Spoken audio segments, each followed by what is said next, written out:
times during the summer, and so does that's for the Fourth of July fireworks and stuff. So that'd be kind of fun to try that. That's the key piece, because if the chair is not willing, then you're just sitting there watching. Yeah, so that wouldn't. Are you doing history tomorrow? History day tomorrow? I am. I'll be there. Yeah, Good evening. This evening is the Board of Education's public hearing on the FY 2018 Draft General Fund Operating Budget. And we'll begin this evening with a report by the Budget Advocacy and Review Committee relative to our FY 2018 Draft General Fund Budget. And we have with us this evening Mr. Chris South, our Chief Financial Officer, and Mr. Steve Hummel, who is Chairman of the Budget Advocacy and Review Committee. Gentlemen, if you'll come to the table.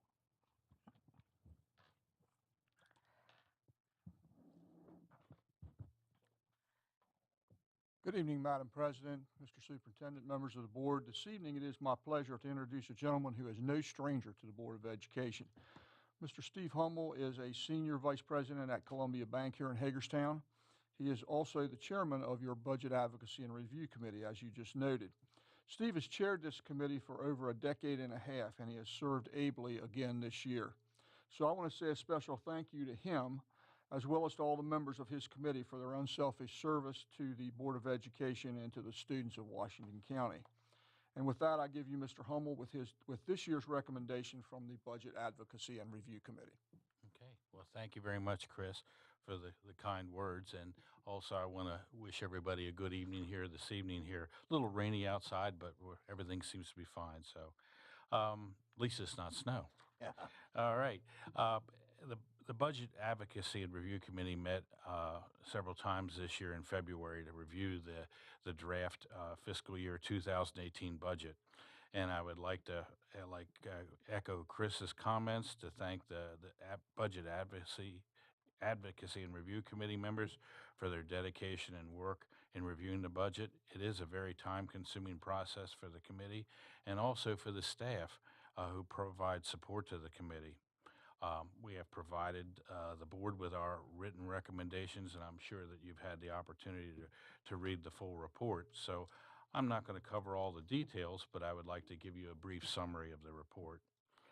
During the committee's deliberations, we discussed in detail the revenues, reductions to the baseline budget, as well as the planned fiscal year 2018 expenditures. We discussed the generally slowly improving anemic condition of the local economy, and all one would have to do is see that the percentage of students that receive free or reduced meals still hovers around 50%. Additionally, Washington County's wealth per pupil still lags statewide, and Washington County Public Schools had an increase in enrollment of 0.86, which translates to 187 students, while the state had a lesser increase, which is 0.78. We also understand that the Board of Education's current incremental fiscal year 2018 request to the county commissioners is for $2,156,380. And it's important to note that that ask is really only the maintenance of effort. The total budget revenue is $270,945,750, which is a very modest increase over last year of about 3.17%. And we want to mention that the Board of Education has been a team player with the county government, and we hope that our county fathers will remember as financial times improve.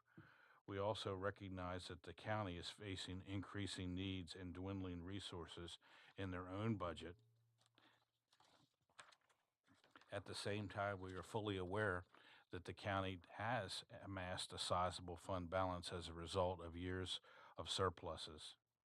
Also, I will mention, in line with our discussions, we also recognize they are having dwindling resources in their own budget, but nevertheless, we must ask them not to shift any more costs to the school system. Over the past several years, the school system has already absorbed the cost of school buses, crossing guards, the Judy Center's director's salary. All at one time were provided to Washington County Public Schools as a non-recurring cost. Additionally, the county shifted nearly $3 million cost of the school nurses to the system when they defunded the program a few years ago. The committee reviewed the budget, and again, we agree with most of the line items that the board proposes.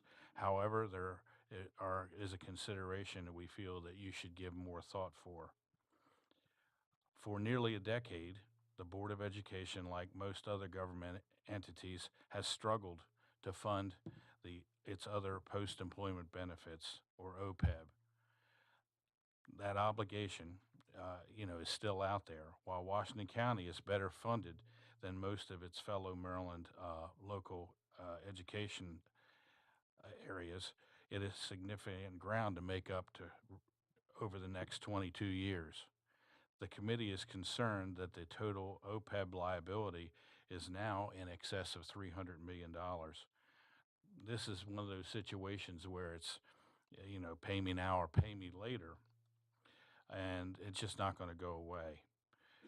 And the concern with the committee is that, future years there could be even tighter budgets, and funding this liability at that time in future years could force the board to pull funds from other worthwhile projects, which could ultimately impact the classroom. We would recommend that the county commissioners begin providing funding to help reduce that Board of Education's OPEB deficit with at least another $500,000 in addition to that maintenance effort. We believe the Board of Education has always acted responsibly with the funds that they've been entrusted to in the past, and again, the board has strived to maintain a low average class sizes and provide individualized and differentiated instruction.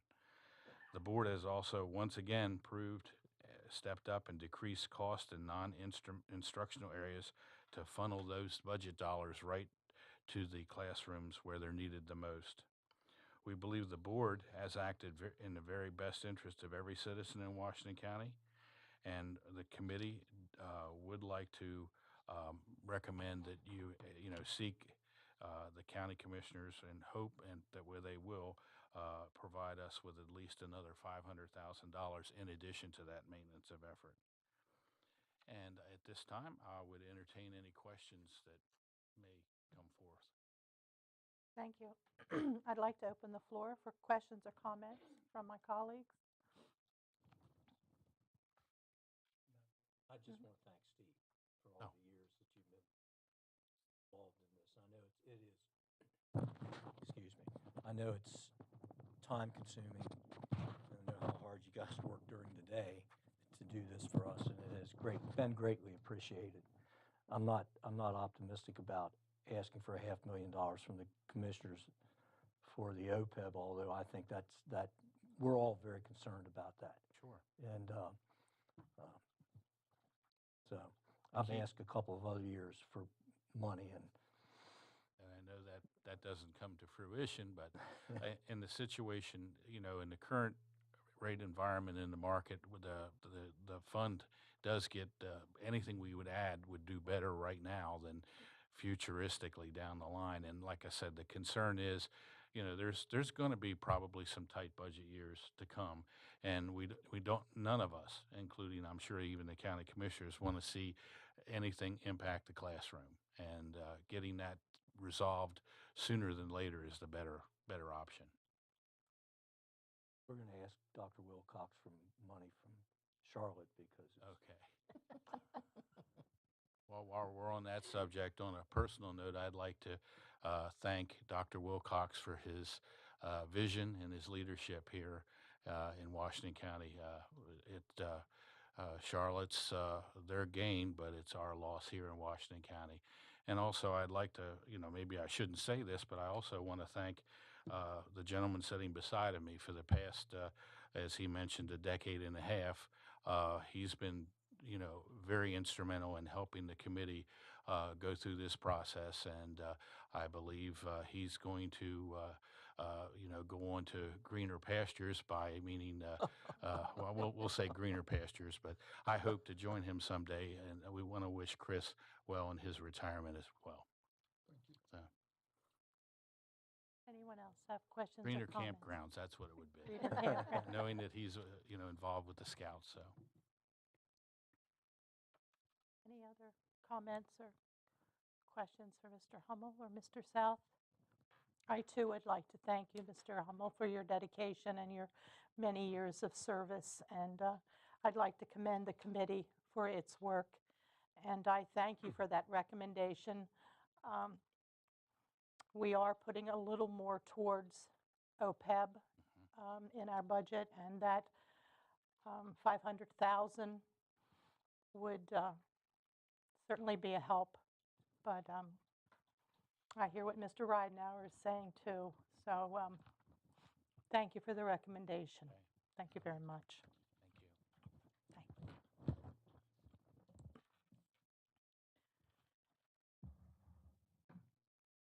We'll begin the public hearing on the Board of Education's FY 2018 Draft General Fund Budget. And I'd like to read into the record from Policy KD pertaining to the procedures for public hearings. Recognizing that certain contemplated actions of the Board of Education have significant public impact or are of widespread public concern, the Board of Education may from time to time designate certain dates and locations for the purpose of public hearings on such announced topics. Persons speaking as individuals will be allotted 3 minutes, and those representing an organization will be allotted 5 minutes. No presenter may waive all or a portion of his or her allotted time. Public hearings shall be for a period of up to 2.5 hours. The hearing will end prior to the 2.5-hour time limit if all individuals present have had the opportunity to speak. A public hearing is intended to provide the public with an opportunity to share their ideas, reactions, and support concerning the announced topic, and in this case, it's our budget. Board of Education members and/or the superintendent will only be recognized by the presiding officer to correct misinformation, to add context information that the speaker may not have provided, or to ask for clarification. Following a speaker's presentation, the superintendent may designate a staff member to address that individual's concern, or may ask the speaker to contact a particular department or a particular staff member at an appropriate time. At this time, we have no one who has signed up in advance. Is there anyone who would like to come forward and offer comments at this time? Ma'am. Yes, please. Good evening. If you could begin, please, by giving us your name and your address, that would be helpful. Sure. My name is Robin Alexis Colbert. My address is 16827 Cavalry Drive, Williamsport, Maryland 21795. Thank you. If you'll have a seat, please. Thank you. Thank you for coming. I guess I actually just have a question. I apologize. This is my first time at this meeting, so I don't know the full function of it. But I wanted to get more information about Barbara Ingram School of Arts, and I know when people were running to be reelected or to get the position at the Board of Ed, that was a topic, was basically funds going to Barbara Ingram, and it was something about the rent. It was an issue with the rent and funds going to the school, and I kind of wanted some more clarity on that. So I guess my general question is, what was the issue, and has there been a resolution to that issue? Would you like to take that, Dr. Wilcox?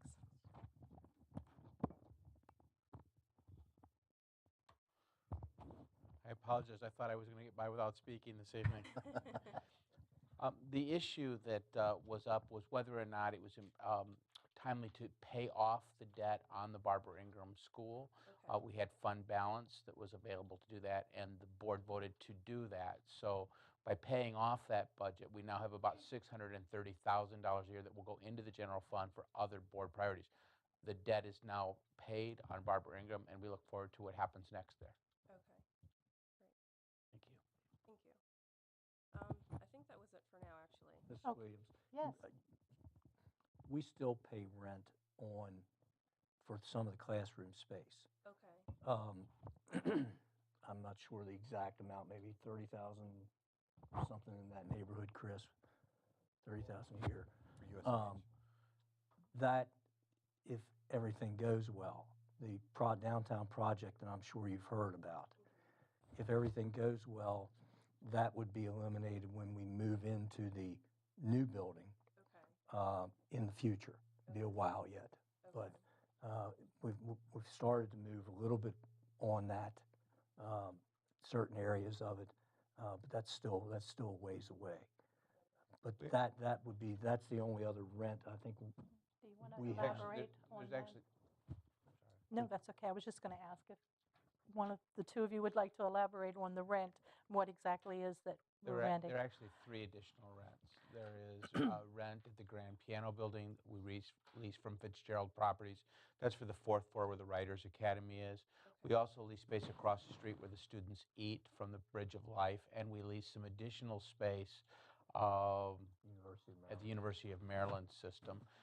All total, those rents are about $100,000 a year still. That's why we're looking at the academic hub and the creation of that, because that would put 14 new classrooms in play. And some of those rents could then be reviewed by the board as to see whether those spaces are necessary. I was only speaking to the main property itself in my earlier comments. Gotcha. Okay. All right. Well, thank you. Thank you. Thank you for coming out this evening.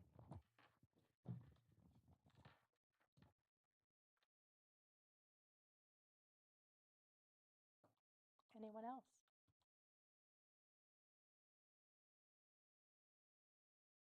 Not going to go 2 hours.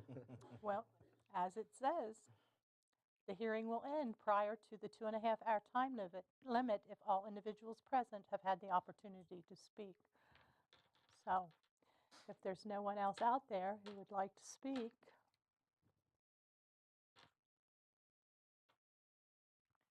then we'll adjourn the hearing.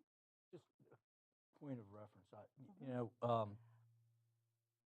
are we meeting for another budget work session We- Monday? Thank you. We do have upcoming dates that I could share with the board as a reminder. On March 7th, we have a work session scheduled at 9 a.m. And then later that day at 1, at our business meeting, we have it as agenda item, the budget. The budget will be up for approval. And then on March 14th at 10 a.m., we have a joint meeting with the county commissioners. We'll take our proposed budget to them at that time, and that's at the county administration building. The reason I ask, one of my colleagues mentioned when we were discussing the draft budget, mentioned that he looked forward to, or they look forward to, working with future budgets because they believe there's money to be saved. And if that is the case, and I support the budget as it is right now, but if that is the case, my mindset is now's the time to find it and bring it up. If there's money to be saved, let's do it. Because there are certainly other areas that we can use money if the money being saved is not, what's the word I want, essential to the operation of the system. So, I mean, like I said, mentioned over and over again about OPEB, but also we could, add to the resource pool. So there are areas that we can move money if, and again, it's a big if we can find it and it doesn't hurt another area of the budget or another area of operations. So we have one more shot at it.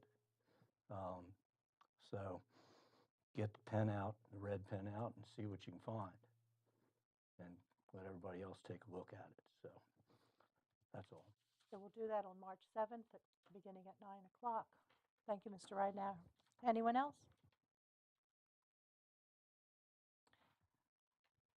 Then I suppose the hearing will stand adjourned.